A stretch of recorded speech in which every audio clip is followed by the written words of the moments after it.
கேரளாவின் திருவனந்தபுரத்தில் உள்ள பெண்களின் சபரிமலை என்று அழைக்கப்படக்கூடிய ஆற்றுக்கால் பகவதியம்மன் கோவிலில் பொங்கல் வழிபாடு தொடங்கியுள்ளது. தொடர்பான கூடுதல் தகவலுடன் நம்முடைய சிறப்பு செய்தியாளர் சஜய்குமார் விவரம் என்ன?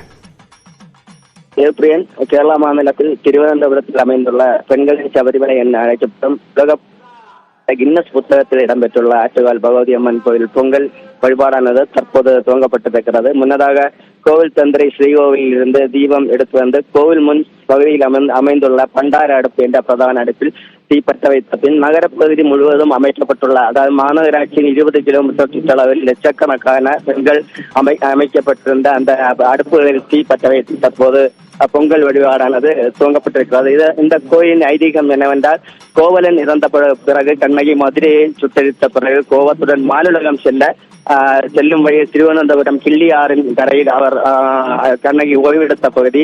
இந்த பகுதியில் பெண்கள் கண்ணகியின் கோபத்தில் கணிக்க பொங்கலிட்டதாகவும் கூறப்படுகிறது. அந்த வகையில் இந்த பகுதியில் கண்ணகிக்காக கோவில் கட்டப்பட்ட ஆற்றுக்கால் பகவதியம்மன் கோவில் என அந்த கோயில் தற்போது ஆண்டுதோறும் அந்த நினைவூட்டும் வகையில் பூரம் நட்சத்திர மாசம் பூரம் நட்சத்திர தினத்தில் இந்த பொங்கல் வழிபாடானது தொடர்ந்து நடைபெற்று வருகிறது.